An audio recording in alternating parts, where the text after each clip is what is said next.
Hey, I'm going to do a quick car chat as I drive to get my children.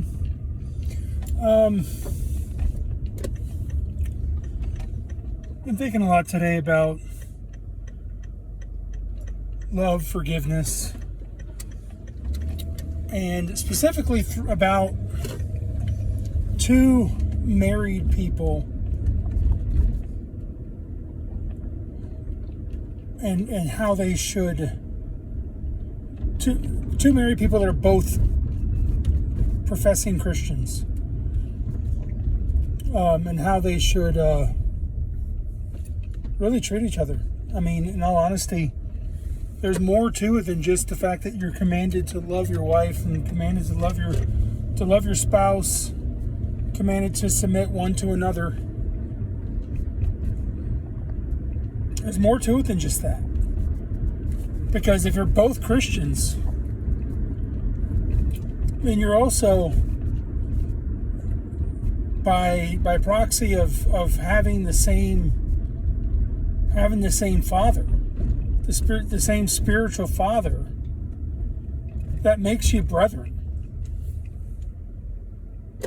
And I say brethren because, she would be my sister in Christ. But I don't think the word cistern would really work. So, it makes you brethren.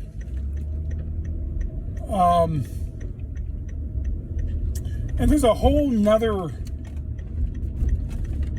set of rules. I don't want to call it rules. A whole nother set of standards for how you treat your brother in Christ. So in a lot of ways, when you've got a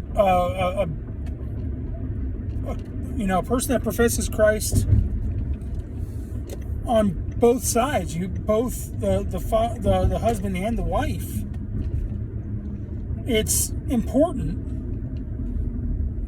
that you love each other, not just because you're husband and wife, not just because you made a vow to God that you're choosing each other each and every day, but also a lack of love, according to the Bible, a lack of love. This isn't 1 John, but a lack of love to a brother in Christ is an indication that you don't really love God. And I'll have to look this up. I really think it might be a good idea to start doing a Bible study and kind of put this on here, a Bible study in 1 John, because 1 John, in a lot of ways, is the litmus test based on how you live your life, how you have your relationships with other people. It's really a litmus test of your relationship with God. Really John's a good one too, but 1 John is you can just kind of stick that little piece of paper in the water and pull it out and see what your relationship with God really looks like based on things like your prayer life, things like how your relationship is with the brothers and sisters in Christ. And that would include your spouse. It's not okay. I don't care. You know what? I don't even care necessarily how they treated you. She could say that I treated her horribly for a long time. And, we all tend to have, our memories tend to be different many times depending on our perspective. When you have bitterness, you tend to see the bad in everything. When you have joy, you tend to see things in a positive light. So it's not really. I mean, she could say what she wants, and the truth is, I could say the same thing. I could talk about how things were for that last 6 months before she moved out, because things were rough to say the least. But I don't want to sit here and talk about that, because I still love her. I love her not only as my wife, I love her as a brother in Christ. And I saw something today. I saw a video on Facebook that talked about, how we need to stay together and show our children, what it looks like to be able to stay together through thick and thin. And that got me thinking. And there's a few reasons why, really, no matter what the situation is, there's a few reasons why you want to stay together as a couple. Reason number one is because God commanded you to. God commands that you stay together. He says, it's for better or for worse.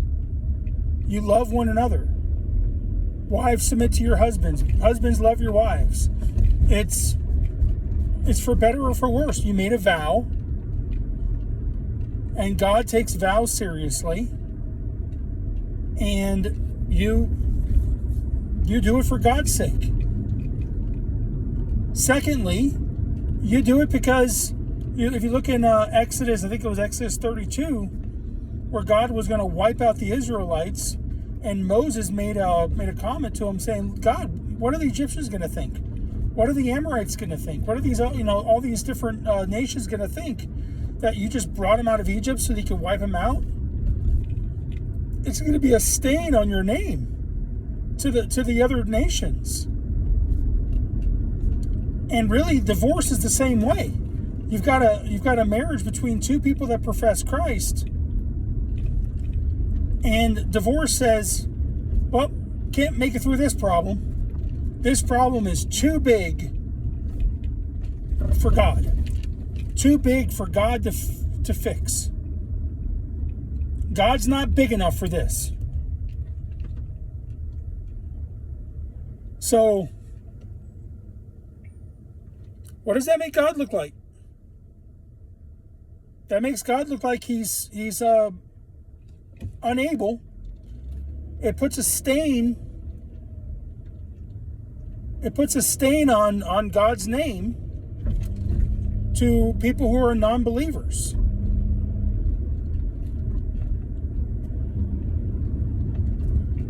And then thirdly, the kids. The kids need to be able to see what love looks like in the hardest of times, in the hardest of storms. The kids need to be able to see what forgiveness looks like when it feels like things are unforgivable. The kids need to be able to see what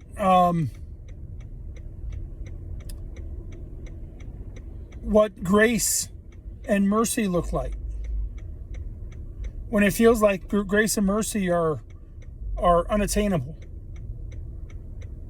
But we have a God, in the same way that the Bible talks about, you spank your children, you use the rod as a way to drive the foolishness out of them, and even to keep them out of hell. It talks about, and it's because it shows a consequence for the things that they do. And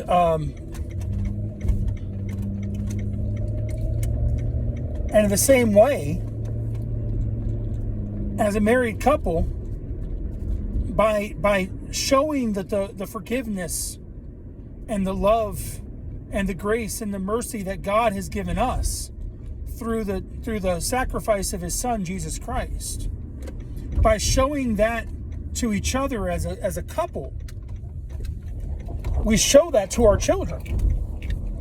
We show to our children that this is not just words. This is not just an outward, this isn't something that just doesn't mean anything. It's just words. We show our kids that this is real. that this is a true a true life that we live, a decision that we make as believers. So I hope this is encouraging to somebody. I'm